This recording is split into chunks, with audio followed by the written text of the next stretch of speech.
afternoon, Senator, the Honorable Allyson West. It's a pleasure to meet you. Hi, Nia. Pleasure to meet you as well.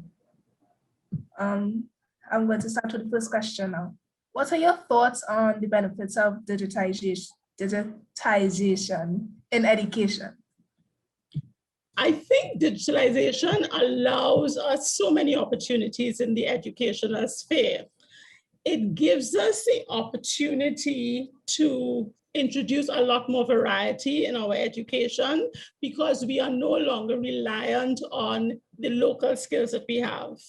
It gives us the opportunity to teach different children who have different learning needs and different learning approaches differently. So we have children who are challenged, for example, with autism, with dyslexia and different kinds of challenges.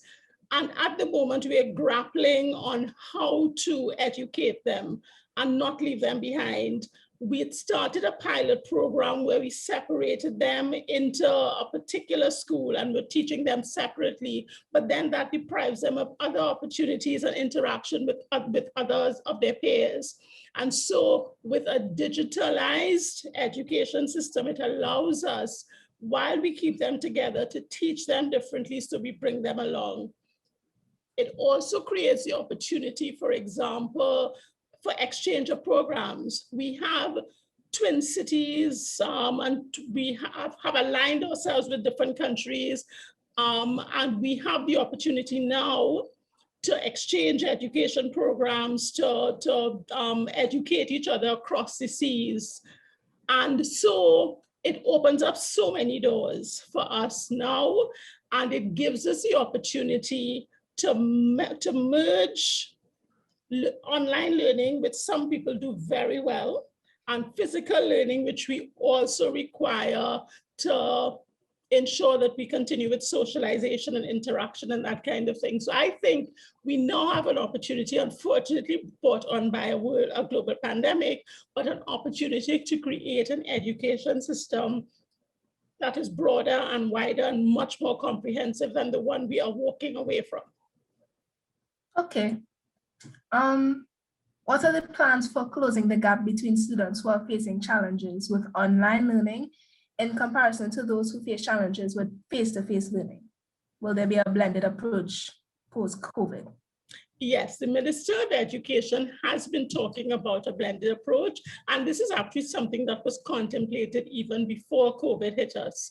There are two pilot projects that occurred in Trinity East College and Bishop's East, where they went into a more digitalized approach to education, and that was supposed to be tested to see how successful it was so that we could branch it out in all schools. They have had tremendous success and they're doing well. And so extending this approach of both digital and face-to-face learning, we expect to increase the ability of our teachers to teach our children in the different ways that they need to be taught to learn. Because while in the face-to-face, you have a teacher standing in front of you and showing you pictures and books and talking to you, with a digital world added in, you have animation options, you have bringing in foreigners while you sit in the classroom or sit at home. So as I said before, there's so many opportunities that we can use with a blended approach to education that we can't currently introduce into the system. Okay. With the lack of supervision during online learning, students are more, of course, vulnerable to the negative aspects of the internet, such as cyberbullying and online predators. What is being done to promote cyber safety and threat management amongst children? Okay, so this requires a comprehensive approach. One, it requires reporting of the cyberbullying, because unless it is reported, we don't know. I haven't heard the Ministry of Education indicate to us that that is an issue yet. So I don't know if it has been reported and not yet reported up to the cabinet, for example, or if the reports are not going out to the ministry. So the first thing we have to do is ensure there's proper reporting. Secondly, we have to have monitoring of this activity. That is crucial, and take stern action as and when it happens to deter other people from getting involved. We are looking at legislation generally with respect to digitalization. And one of the things we'll be looking at is a consideration of whether we need legislation to address the issue of cyberbullying. And finally, we need personal and parental responsibility, because one of the things that the internet, although the internet has tons of benefits, it does have the potential to bring negative forces into our lives where they would not otherwise exist. And so we need to train and sensitize our students and children and others to look out for these things. The same way we tell them that there are good touches and bad touches, we have to tell them there are positive and negative approaches on the internet. They need to be discerning to identify that and then bring it to the attention of people who can address it. Okay, next question. Since this forum is geared towards helping girls consider a path in ICT, other than management, teaching, or fully technical positions, what are some unfamiliar job opportunities in ICT? There is a whole slew of opportunities in ICT. There is web designing, there is cybersecurity experts, app designers, programmers, ICT technicians, videographers, content specialists, process engineering specialists. And that's just to name a few. This morning, I did a presentation. We also have data science engineers, cloud engineers, solution architects, AI, machine learning engineers, business intelligence engineers, developers. I did a presentation this morning where I listed a slew of opportunities in the ICT world. And what I indicated to the audience there was that the United Nations has identified 25 million vacant jobs now in the ICT space. So there are a lot of opportunities, a lot of scope for people who want to do different things and who want to get involved in ICT, and the range is just limitless. These are only things that we have identified today. As things progress, as the technology progresses, so will the availability for jobs. I was told today, for example, that NASA had a drone circling Mars a couple of days ago. So those are the kinds, and I also had a conversation with somebody who is about to get into virtual agriculture, which is mainly driven by ICT technology. So not only is there opportunity in the ICT world, but there's opportunity for ICT specializations in the traditional jobs, farming, trade, all these things. I mean, the world is your oyster if ICT is something that interests you. Oh, I didn't know that. Where do you see the future of ICT in Trinidad within the next 5 years? The minister charged with responsibility for transforming the public service into a digital world. I am looking forward in 5 years or before, hopefully, to seeing a Trinidad and Tobago where we have a unique identifier. So everybody is known by that identifier, which allows us to more easily provide services to you.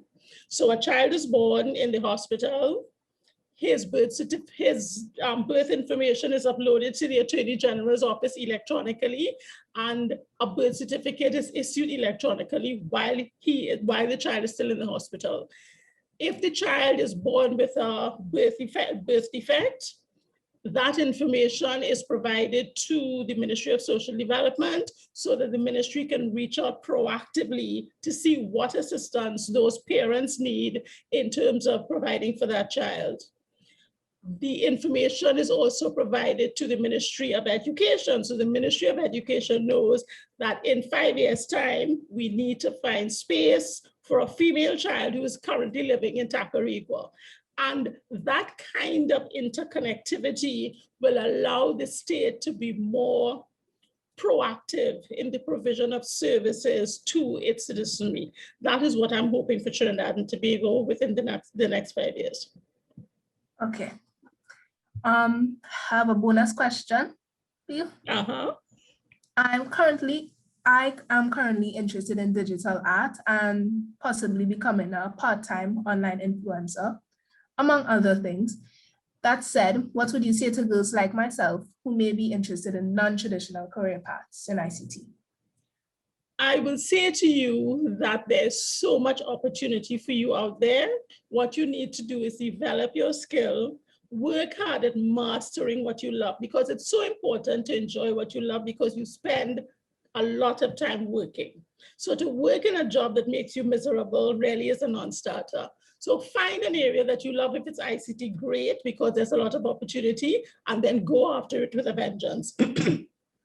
You said you're interested in designing in art. The web design is a big thing. For example, the ministry is going to launch a government portal in sometime this year. What we have currently, if you are looking for a government service, you need to know which government ministry provides the service, and then go on that ministry's website to find it, or you won't find it.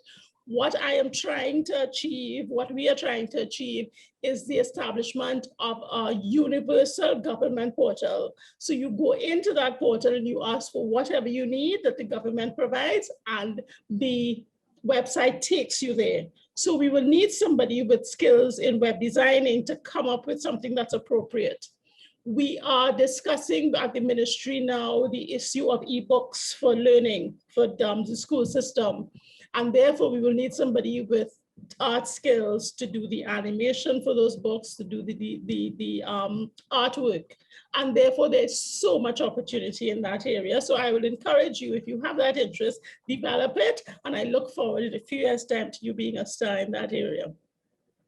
Not only that, we are also trying to develop the skills of our nationals to provide these services outside of Trinidad and Tobago, because I told you earlier that there are currently 25 million jobs unfilled in ICT.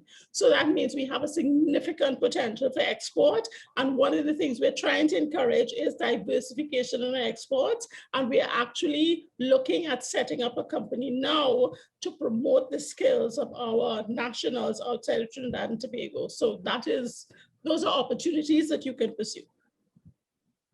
Oh. Thank you very much for answering all these questions. You're very welcome. It was my pleasure. Thank you, Nia, and thank you, Minister. On behalf of the CANTO Women in ICT Committee and the Girls in ICT Committee, I really want to thank you for taking time to share your time with us this afternoon. Really excellent conversation. We have Nia, a rising star of Bishop St. Henry College, and one of the most powerful women in Trinidad and Tobago in the ICT sector. You are one of the most, or if the most powerful woman. You're in charge of digital transformation, and that is a big, big agenda, right? So again, on behalf of CANTO and the committees, I want to thank you. Interesting conversation. Trinidad and Tobago is in good hands where ICT is concerned.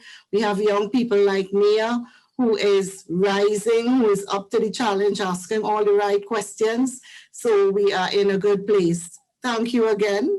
I would like to thank you for this initiative. I think it's an excellent one to try to encourage the young people in general and young women in particular to consider these areas. So congratulations to you. Keep up the good work. And thanks so much again, Nia. Thank you so much. No problem. You're welcome.